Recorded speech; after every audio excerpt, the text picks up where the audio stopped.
This meeting is being recorded.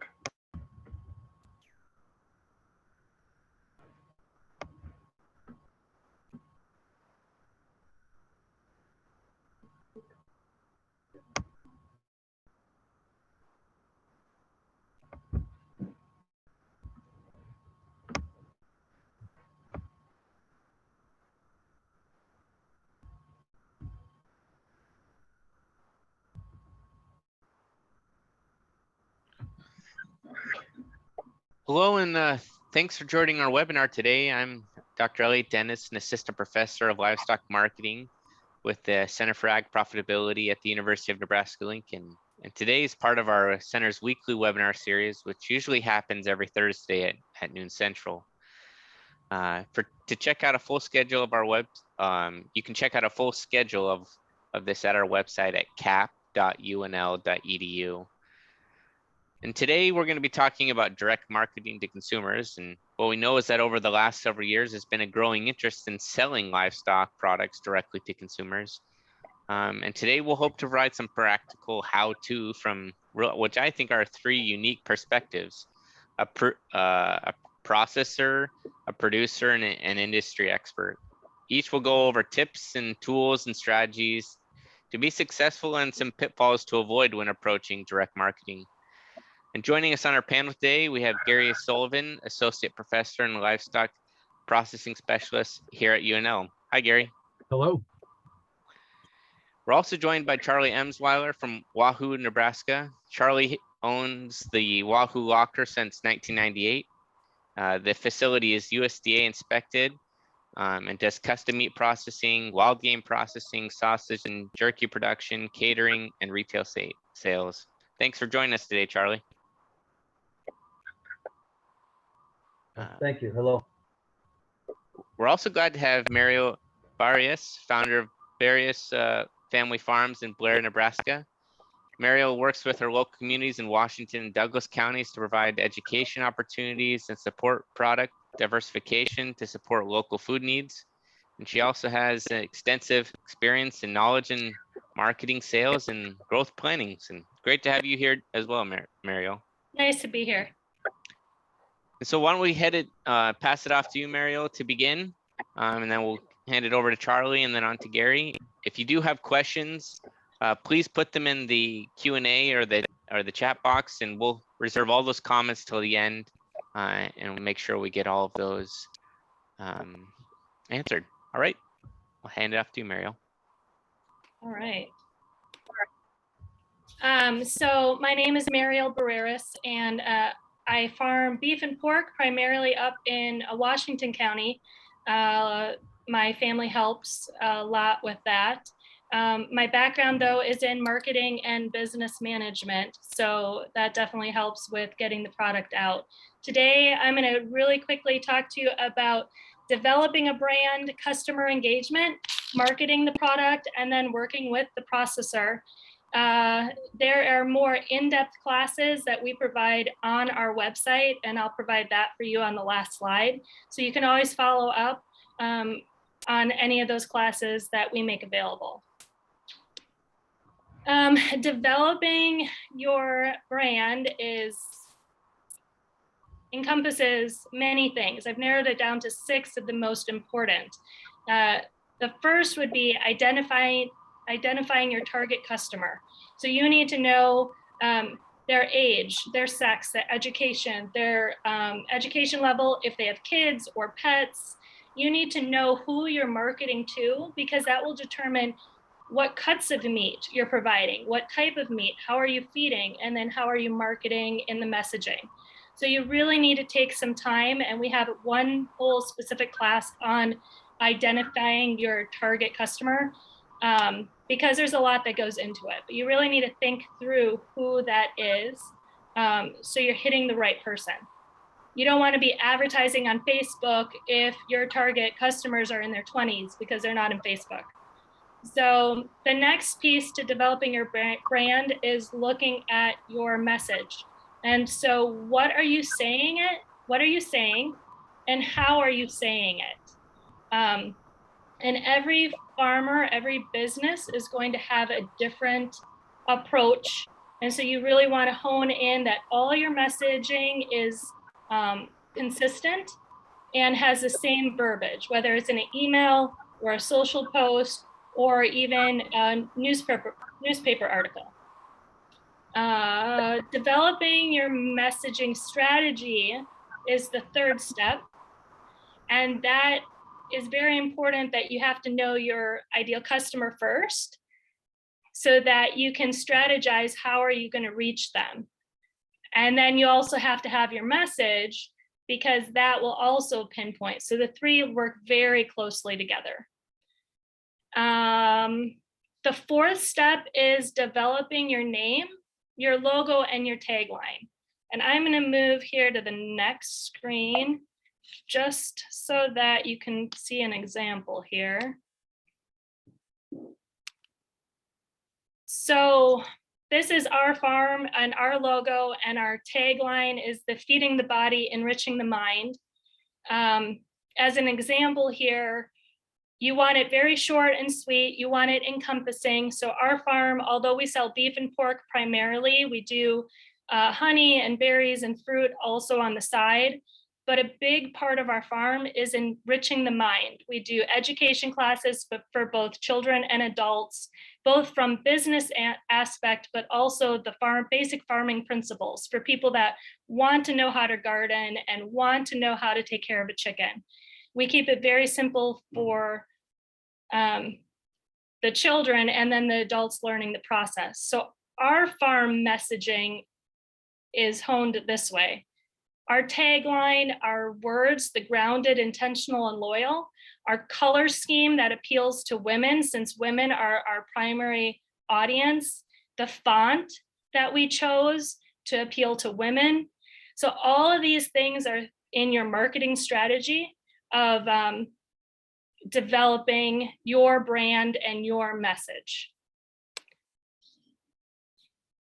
Then when you have all this stuff, you go to your website. And you want to make sure that your same feel is on your website. And it's very important. Way too many farmers are not successful because they only have a Facebook page. And today you can't get the exposure from just a Facebook page. You must have a website. You need the SEO optimization and other elements that only a website can provide. And you want the same flow of all of this. The final step in developing your brand is the content marketing strategy.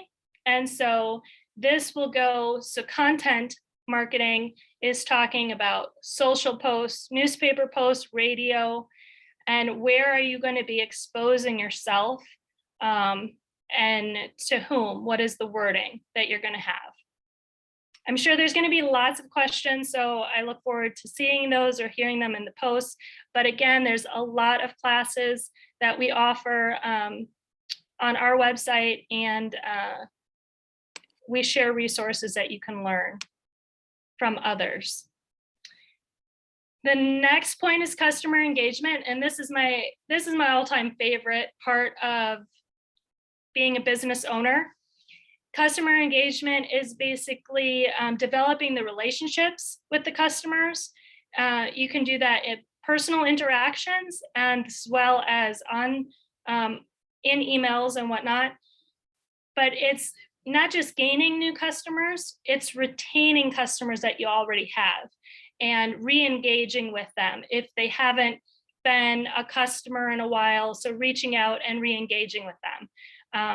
It's important also when you're looking at your hiring process, because you want to make sure that whoever's representing you and your brand also has the same feel that you want to go across in your sales. And so it makes you pickier with who you hire, especially those that have the customer interaction, because they will make it or break your sales. We do email. You have to do email today.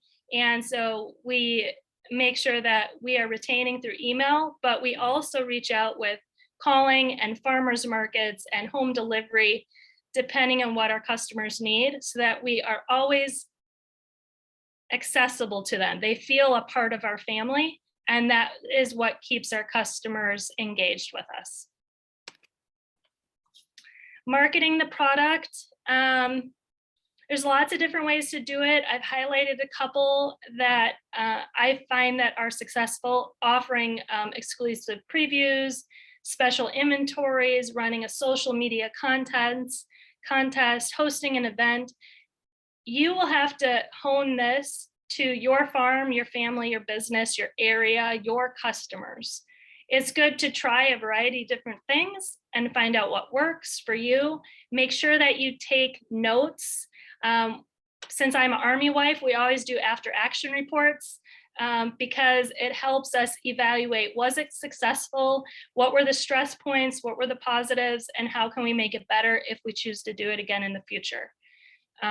So those are all really important and fun to play around with, especially as the seasons change.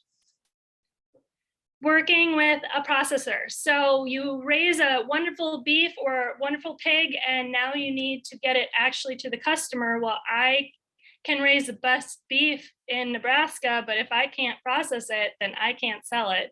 And so finding the processor that is the best for your farm is really important. You need to, when you're researching processors, you need to find out, are you going to just be reselling, like you can do like the shares where they're buying a share, but you don't have to have a USDA label on it? Or are you selling where you have to have that USDA label? Like our farm, we sell nationwide. We ship to all throughout the United States. So I have to have that USDA seal on it. So that will determine a lot of which processor you use as well. Talking with the processor, trying them out for a while and seeing how are they on their cuts. One of the biggest things while we were trying different processors is there was, with many of them, there was not a consistency in the cut. They would always look different. They wouldn't be laying flat. If they're frozen all bent, it's real, I can't unfreeze them. And then I'm providing not a good looking product to my customers. So little things that you want to test out in the process first while you're getting to know and building a relationship with the butcher that you're working with. Cut options. Some processors are really flexible and will let you choose different cuts. Others, because they're processing more, are very specific in what cuts you can and can't have. So that might be important for you to evaluate. If your processor does value added, so we do jerky and beef sticks, and so we needed to choose processors that would also be able to work with our value added products. I found that clear communication is important. There is always stuff happening in every business and situation. And so having a butcher that communicates with you when they have layoffs or shortcomings on their side, but then that you feel comfortable communicating with on your side so that they know what's going on. That's really important. Clear paperwork. So there's a lot of processors that do paperwork differently, and you need to find what works for you. But when I'm sitting down at the end of the day and I'm running through all my reports and I'm looking at my finances and my yields and all that, can I understand what is on the paperwork? Is everything there? Is it clean? Because a lot of times some butcher shops are not clean with the paperwork that they hand to you. So can you actually read it, and can you do your other work, your financial statements and everything based on what you're getting back from them? So those are like little things that I've learned working with a variety, and I've honed it down to 2 that we absolutely love working with. And I think that's pretty much everything on that. So this is the resource page. Our farm website is right there. We also do a lot of our marketing with Cornerstone Digital. They help with the SEOs and some other resources and classes that we partnership on. So I've provided their website as well. So let me stop the sharing. Yeah, thank you, Mariel, for that insight. I think it was great. If you have questions for Mariel, please put them in the Q&A or the chat box. And once we finish all the presentations, we'll definitely get back to that. Charlie, once Mariel was talking at the tail end about what it's like to work with the processor. You own the Wahoo locker. Maybe you can continue on and talk a little bit about what is the processor's perspective on the direct to consumer. Go ahead and unmute.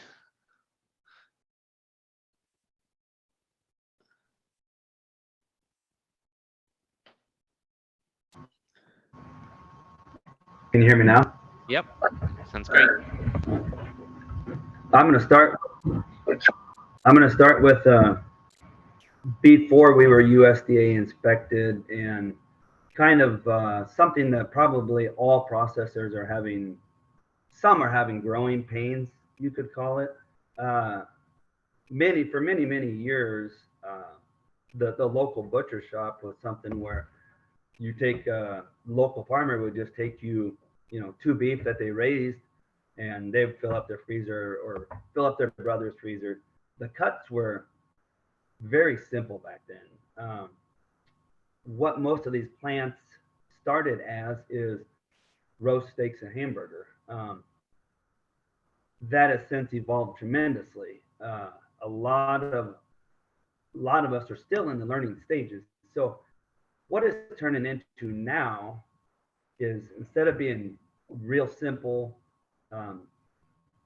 very easy, very basic, now it's evolving into something that's very sometimes challenging. It's all doable, but a lot harder than it used to be for processors. So now that we're USDA inspected, as you guys heard with Mariel, there's lots of things that can come up. There's lots of variables that happen. There's thousands of moving parts between when that beef gets dropped off and when that beef goes out the door. Some of the stuff I'll kind of hit on is each private label customer that we work with has their own specific specs, like a certain way that they want their meat to look. So with that said, if you picked out one processor and they told you everything that they wanted, that's very simple. When you pick out 150, producers, when you pick out 150 producers and they all want it a certain way, different way, that's when it gets a little difficult. Not saying it isn't possible, but it gets difficult. So I'll give you some examples of what like a processor may be faced with. We have one customer that's D&D Farms, D&D Farms. We have another customer that's D&D Farms. So you can imagine what can happen with this, and it did. So we put the wrong labels on someone's meat. There's so many tiny little things that can go wrong. Like Mariel said, communication, very important. Like, we tell our producers every time that you book something, don't assume that we know it. That has helped a lot, because we have producers say, well, you always do it that way. Well, we do, but what if we have a new wrapper that day? They don't remember how it was done. So every single thing needs to be said every single time to make sure the producer gets what they expect to get. So with that said, it's kind of evolved into a very good thing overall. Years ago, as a processor, in April, if the phone would ring, you would. Cutting instructions line 1. Cutting instructions line 1. If the phone would ring, you would run and get that phone, and if you booked 2 beef, you were jumping up and down. So it's evolved into something that's really good, but also challenging, I guess, is what I'm saying. So one thing I want to talk about too is, well, first of all, I'll continue with the processing. Cold storage for almost all processors is an issue. So anyone that listens to this, just remember that your processor is only a processor. It's easy to put off something that's frozen until the next day to pick it up, or the next day or the next week. But most lockers are designed to cut so many beef in a week, store so many beef, and keep that rotation going. When there's disruptions in any of that process, it turns into a burden for the processor. So anybody in the future that may listen to this, that helps with the relationship between the producer and the processor, is to keep meat moving as well, so we can get on to the next order too. A little bit about cost. Like I mentioned in the beginning, years ago, it used to be, I'm going to call it just the butcher cut. It was simple, it was easy, it was fast. Therefore, pricing was structured accordingly. Now, we developed a couple different tiers in pricing, and I'll kind of go through that so any producer would understand this as a business point of view. If we have 8 people in our cutting room and it's just average, not for sale beef, that is, you don't have to worry about putting a net weight on each package and such. It's all, you can just print off 10 stickers for ribeyes and just put sticker, sticker, sticker. It's pretty fast in that. So we have a pricing for that sort of cuts. If I have 8 people in that cutting room, we can average about 90 pounds per man hour on that style. So that's $95 per man hour a good meat cutter can produce. Okay. So now if you take, and I'm just going to call it a USDA private label customer, they typically are a little more particular, and they want their things a certain way. And that's what we do. We're a custom shop. So we try to do that for the customer. By doing that, our pounds per man hour go down to 60 to 70 pounds per man hour, not 90 pounds per man hour. So I have to charge, right now I'm $1.25 for tier 2 pricing. And if you take $1.25 times 70 pounds per man hour, that's still only $85 per man hour my meat cutters are producing, and I'm charging more than the other way. So it's something I had to do just to keep the business running because of the demands that we're asking. So that helped us justify dealing with the very, very many little details that we have to deal with. All the way down to one example on private labeling is some people want their steaks stacked on top of each other. Some people want their steaks side by side. Some people want their label on the tail facing up. Some people want to be able to read it the opposite way because they display it the opposite way. It's all doable and it's all easy if we get it right. So let's see here.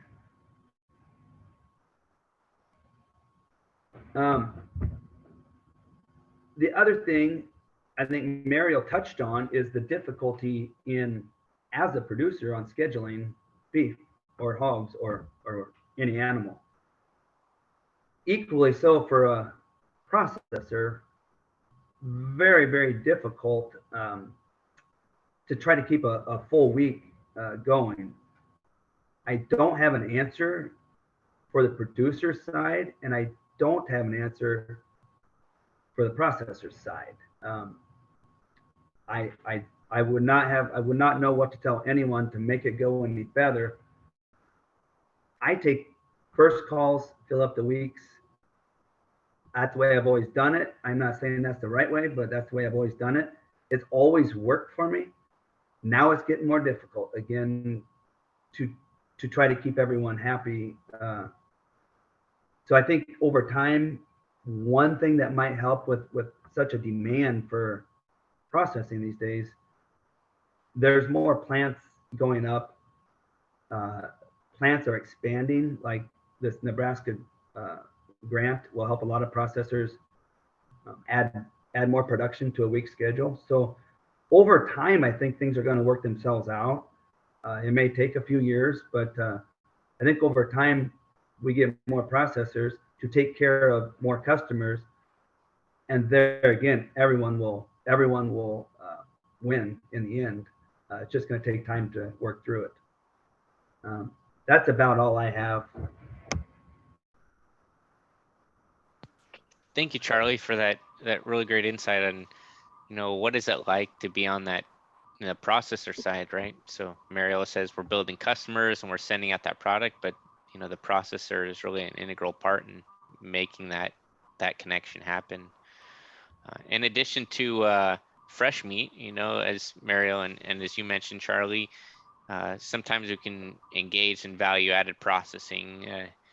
Gary, this is one of your key specialties here at UNL, and you've been involved in the industry for a long time on the food processing.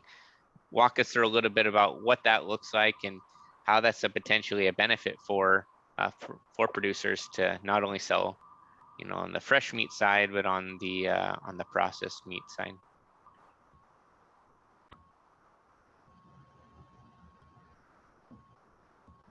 Thank you, Elliot. As Elliot said, I am an associate professor in meat processing here at University of Nebraska. And one of my responsibilities is I actually oversee our meat laboratory, as well as teaching and research type activities at the university. But we're working a lot because of the change in the demand that has been brought up. We're really doing a lot to look at our program and develop more training and more opportunities to be able to help support the industry and the producers around the state, because it has evolved over the last few years, and I think it's important. And so when I put this together, there's a few things that I thought of when I talked to people, and I think Mariel and Charlie both talked about a little bit, but one of the things is, do you have a consistent customer base, and do you know what it is, and making sure you get your cuts right to be able to market to that. But the other part is, do you have your consistent animal supply? One challenge with it, and Charlie mentioned the cold storage aspect of it, is if you're a producer, do you raise your animals, and for example, in your beef herd, you mostly calve in the spring. Do you have animals year round to be processed, or do you need to have them done more seasonally and then have that storage space built up? And it's important to make sure you have that supply to meet it. And then the other part, and this is maybe one of the things that what Elliot was mentioning comes into it, is, can you move all the proportions in natural, or all the cuts in natural proportions? And one of the challenges that can come with this is, a lot of times it's easy to move steaks. It's easy to move some cuts, and then you start getting backed up. And I think when I talk to producers that are interested in it, this is maybe the challenge that they run into, is they end up having round cuts left, or they end up having other cuts left, or they end up putting more into ground beef and produce it that way, and being able to move it into the proportions. One opportunity that's with it is to do value added products. Do you make sausage? Do you do frankfurters or snack sticks or other things like that? But to get into there, and Wahoo Locker is an example of a plant that does a great job with these types of products. But do you have enough volume to really have that specialty product made and labeled in your with your custom label on it? And so making sure it goes there. A couple other that I don't have on the slide, but I wrote down, is one is the specifications. And that's really where that communication between the producer and the processor takes place, of how do you want things packaged? How do you want it labeled? All those components in it. And I think having that written down and that clear communication helps make it make sense. And if you look at the meat industry broadly, specifications are a major part in any production setting to make sure you have a consistent supply and product. What people know what they're supposed to be producing. They're much more to get it done, to get it much more able to get it done in the way that's looked at. And so when we look at it, one thing I did want to mention is the requirements for meat sales. So if you do want to get into this, one of the things that you need to know is, what does it take to be able to sell that product? And so if you want to do it as a retail product, you want to go to farmers markets or sell it you do need to have it be inspected product. In Nebraska, we do not have a state meat inspection, but we do have federal plants, and Wahoo Locker is an example of a federal plant. So they can harvest that animal. USDA does oversee the process, and that product's able to be labeled and sold for retail. The other set is the custom exempt processing, and this is where it doesn't fall under a USDA inspection. And traditionally, how this has been looked at is it's a service for the owner of the animal. You label the product as not for sale. One thing is you can have multiple owners of the animal, but that has to be documented at the processor when it's delivered. And so if you want to sell a quarter of a beef, you're actually selling a quarter of that live animal to a person, and then it's processed. It's not selling the meat itself. And that's how it's gone around it. With the herd shares program that just was passed last year and brought in, that has changed this setup a little bit. And it would be dependent upon your processor on whether they're going to be working in that area or not. The other thing to note is poultry processing does have more exemptions, that does have some ability to sell product that's not under federal inspection. But one challenge is if you do poultry exemptions, sometimes it limits other exemptions you can do in your plant. And so there aren't any processors, at my understanding right now in Nebraska, that are doing that poultry exemption for resale or able to be sold then. A couple of resources that we have at UNL is we do have a meat science group, and I'm part of that. We do have 3 faculty members right now and 2 that are in kind of associated areas in food safety and humane animal handling that we interact with regularly on that. Elliot's another one that we work with on kind of that marketing side in it. We have 2 that we've hired but not yet started, and then 1 position I think we're going to be releasing soon. Right at the beginning of COVID happening, we had 3 faculty members retire. So really working on rebuilding the group, but it's also been an opportunity that we can re-envision some of the activities and specializations that we have. And so we do work in a variety of things, looking at meat processing, meat quality, shelf life aspects, regulatory compliance, food safety, humane animal handling. The other thing is we do offer some meat training programs. We're working on developing more of them. Right now, our primary focus of workshops are probably more in the food safety area, but we're in that process of developing more hands-on training programs, both for employees and for processors, as well as for producers, to get more education in that. And so we're looking forward to having that program's up and going. And when we have our extension meat specialists come on, that'll really help in that setup. The other thing is we do have a USDA inspected meat laboratory, and we use it primarily for the teaching and research and training programs that UNL offers. We do work with companies or individuals to look at product development or sample preparation, and can work on that, the development of that in conjunction with your processor that would be doing that. One other resource that UNL has that I think is really valuable is the Food Processing Center, and it's located at Innovation Campus, so just a little bit north of where I am on East Campus. But it was set up by the state to really support food processing and value-added agriculture. We do have a good relationship with the Food Processing Center, so when there are meat-related projects that come in, oftentimes my group is pulled in to help with that. And it's associated with the food science department. They do offer food training programs that are probably a little bit more focused on non-meat food products and that specialization, but they also offer things like regulatory compliance. If you have to have nutritional labeling, they can help with some of those aspects, validation and food safety studies, analyses, and some product development activities as well. One thing that is unique with what they offer is a food entrepreneurship program. So if you do want to get into developing food products, there is an opportunity that they have that's set up to really work with that. And I have worked with several small businesses and individuals that are looking to get into the food industry through that program and in partnership with the Food Processing Center. So those are some of the opportunities that we have. And I do want to have this contact information. So if there is information you want about what we can do at UNL, or if you have questions, or we can serve as a resource, that outreach and extension to the state is an important part of the land grant tradition we have at UNL and the meat science program that we have. So with that, Elliot, I don't have a lot more. Do you have questions specifically, or we can open it up for questions that may be out on the from the participants as well.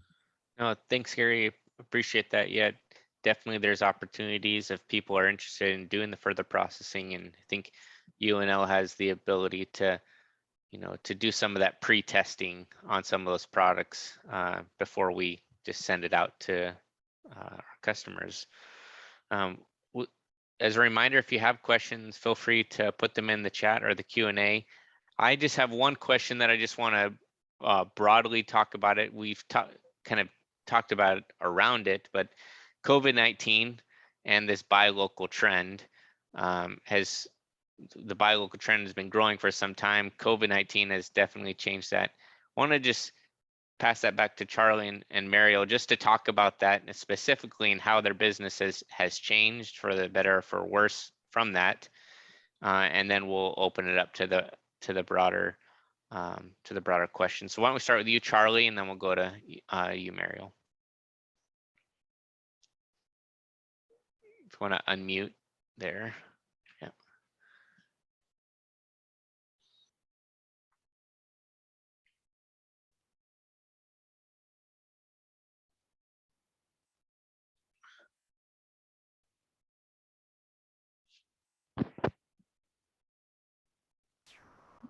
Can you hear me now? Yeah, we can hear you now. One thing on once COVID hit, I'll kind of explain how it all went down as a processor. We didn't necessarily change much as a processor.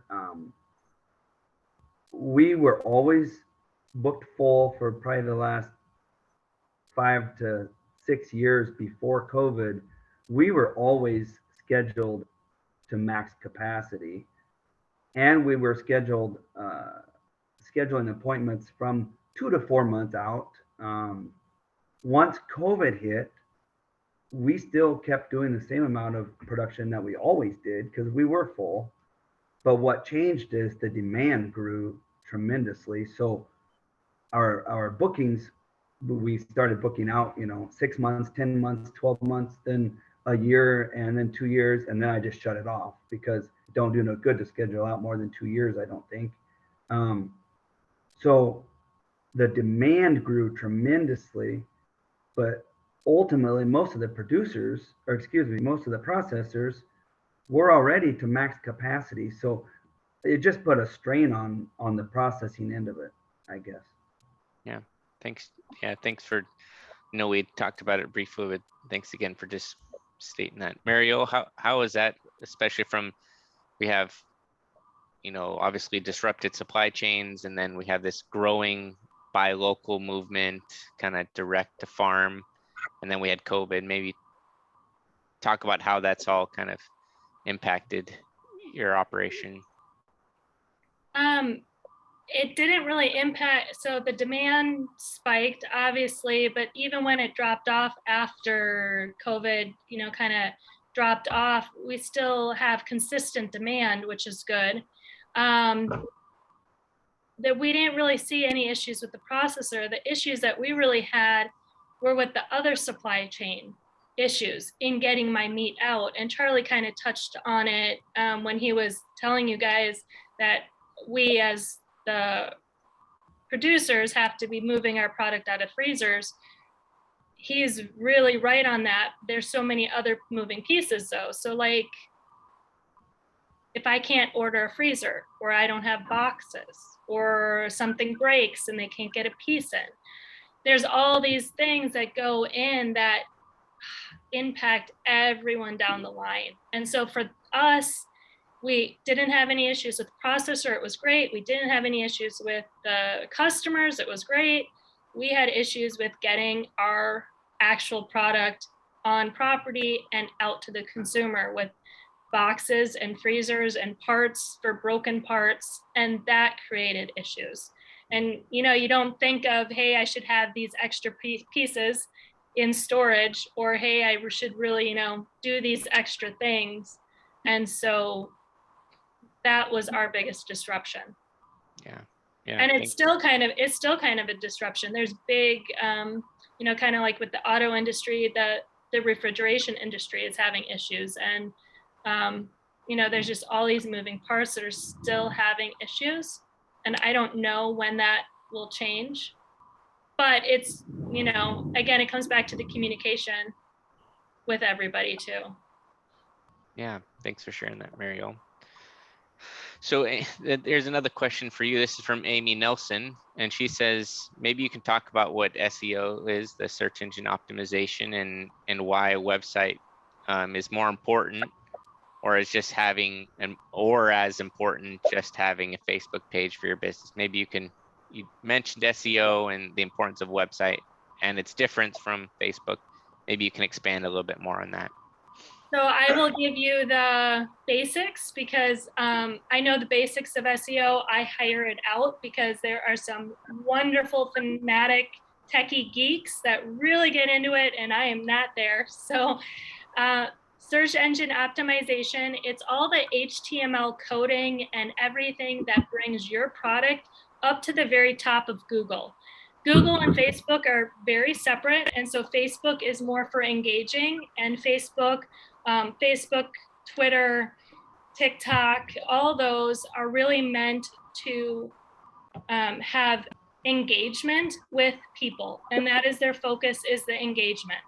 So it's great for advertising, but it isn't great for marketing. If I want my stew meat or my jerky or something coming up in a Google hit, that has to be on a website with those search engine optimized keywords, the key phrases.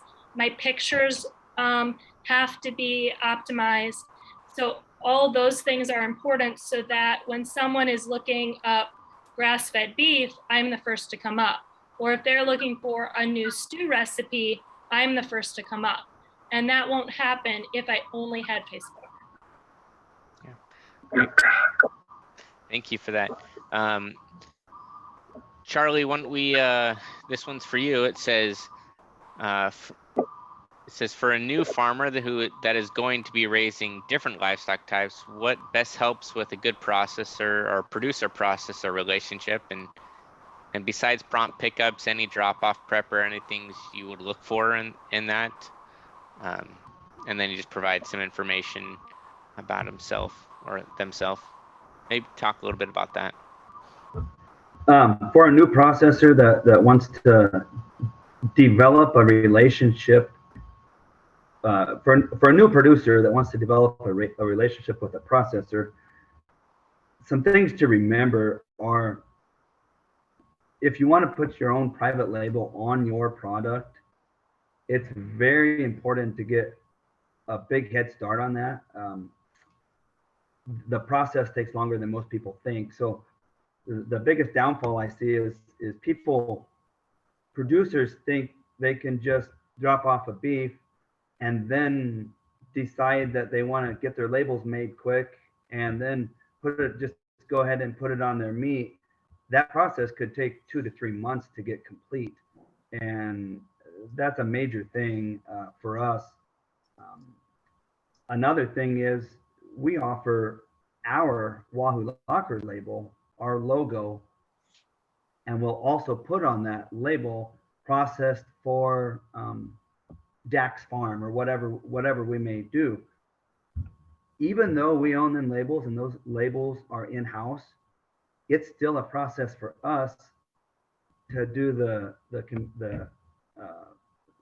enter everything into the computer on all the cuts to get that done. So very important to, like Mariel said, communicate, ask questions, and always be ahead of schedule, because when we're working with perishable products, this stuff has to move and there ain't nothing going to stop it.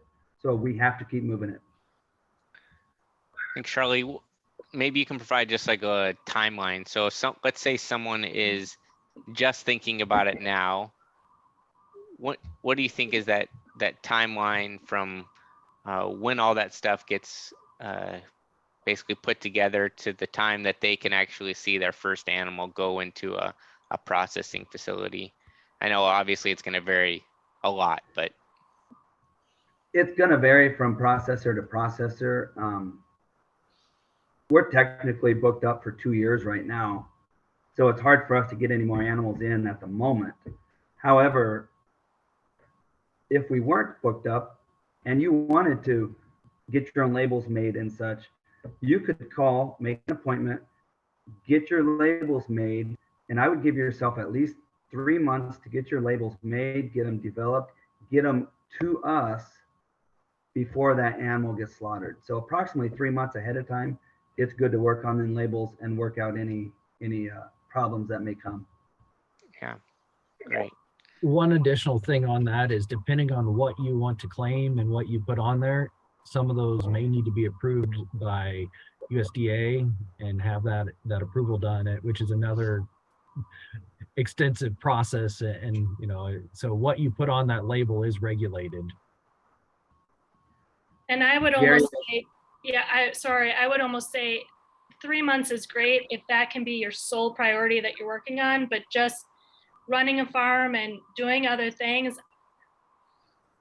I would say 6 months, so that you're not, because you're dealing with so many moving parts. The USDA, you're dealing with the labeling company, you're dealing with these other people, and then your time frame too. So I've tried like the 3 months, and personally, I think it's better to go at least 6 months, because it's better to be done early sooner than have someone say they can't ship it, or someone say they can't get something else in, and then you're up a creek.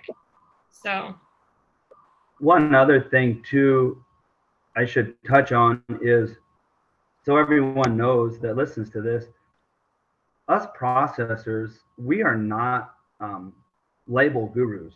That labeling book is probably 4 inches thick with regulations, and we're processors.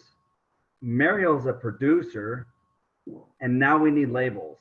Well, there's a middle people that the producer can hire out to do all that stuff that the producer don't know, the processor don't know. So I think it's important that I need to get better at educating probably my customers, my producers, that if they want a label, if it's just a basic generic label, we can do it. But if it's anything other than that, they need to go through a label approval system and hire it out, because that's what they get paid to do, and that's what they're good at.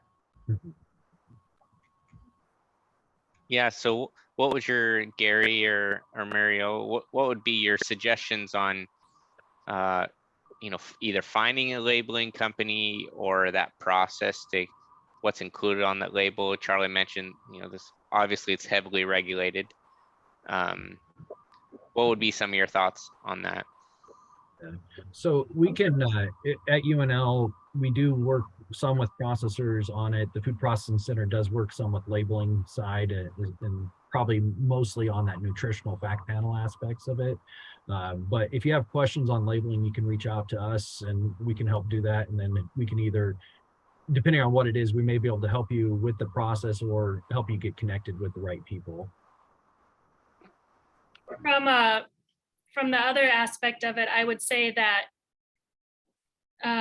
you have to work with your processor. So your processor might have certain labels that they use, and so you might be restricted to only using that printer that they use. And so there's two aspects. There's the design of it, and so we hire out our designing to Cornerstone Digital, who does the designing, and they make sure that all of our branding is in there.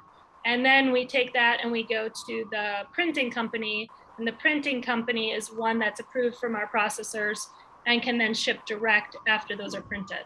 So there's multiple little steps in there. Great, yeah. What, Charlie?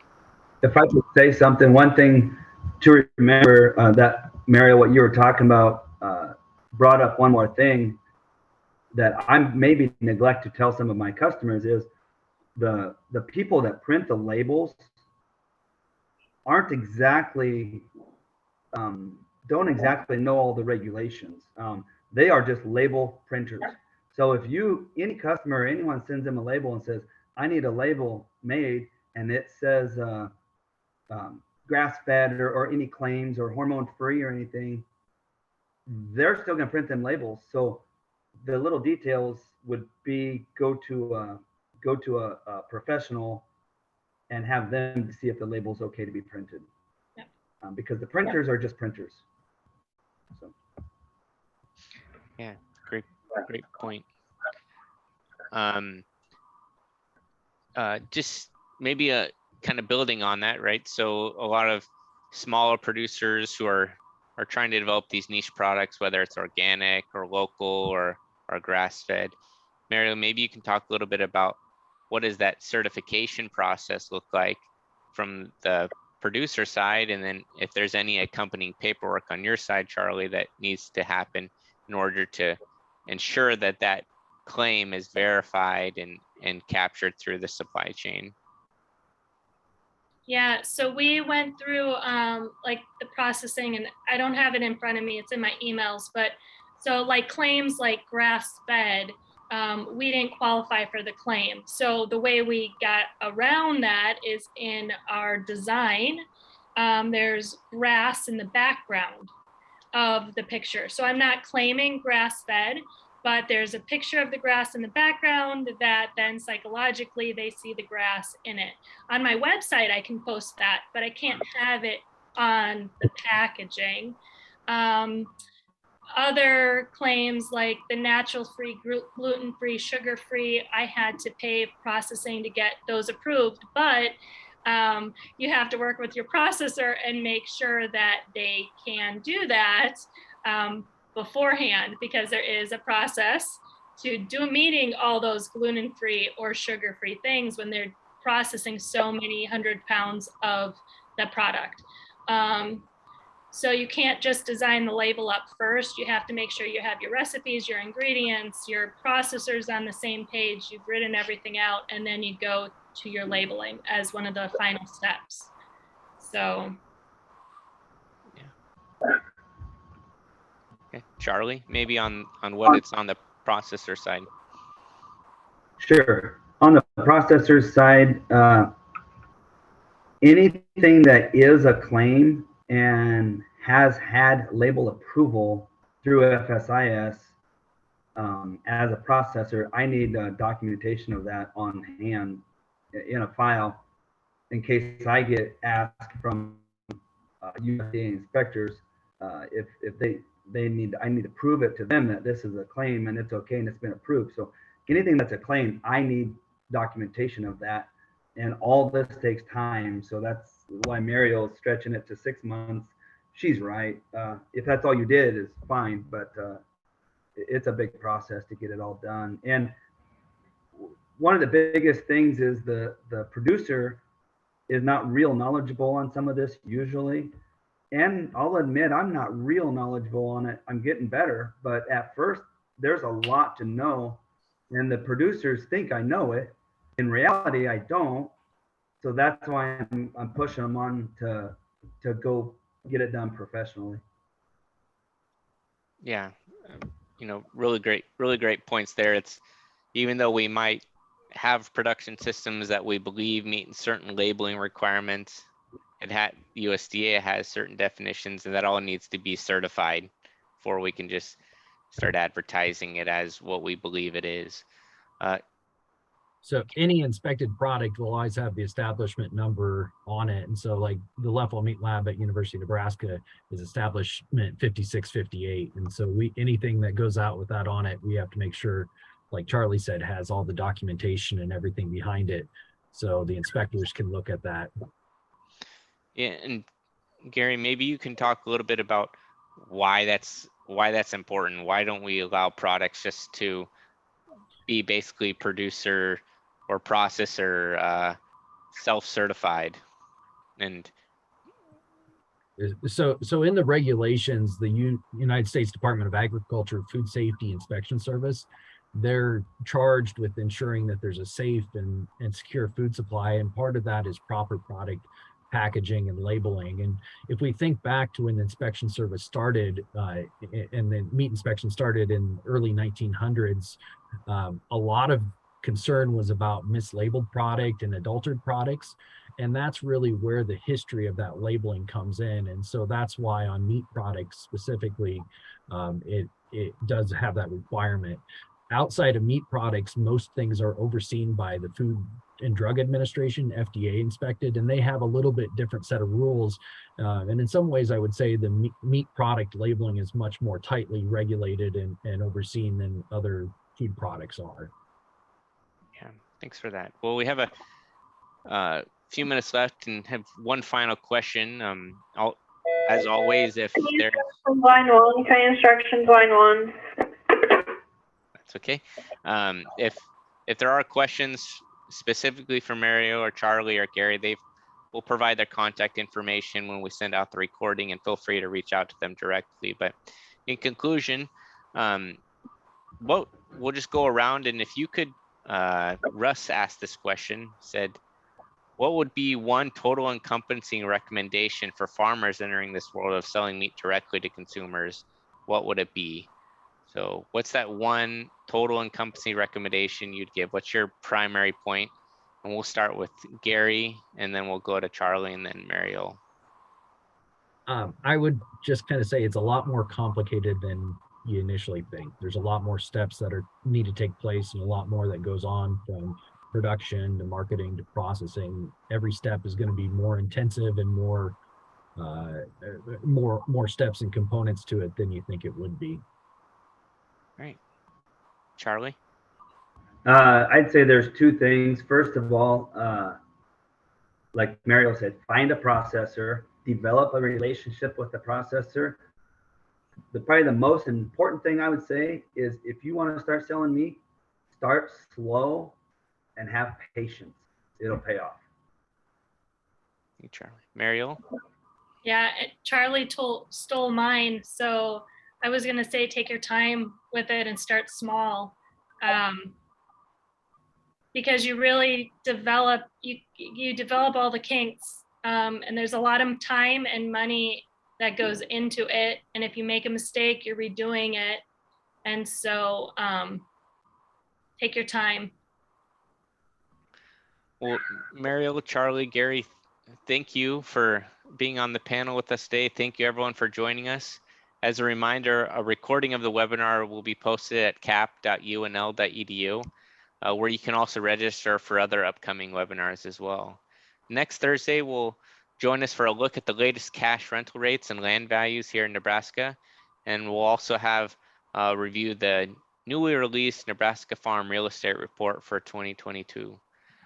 Also in the chat is going to be coming a link to a brief survey for your feedback. We do read this feedback, and it goes into our inputs on what we provide for future webinars. So please do fill that out if you have a moment. And once again, thank you for joining us, and look to see you at other webinars in the future. Thank you.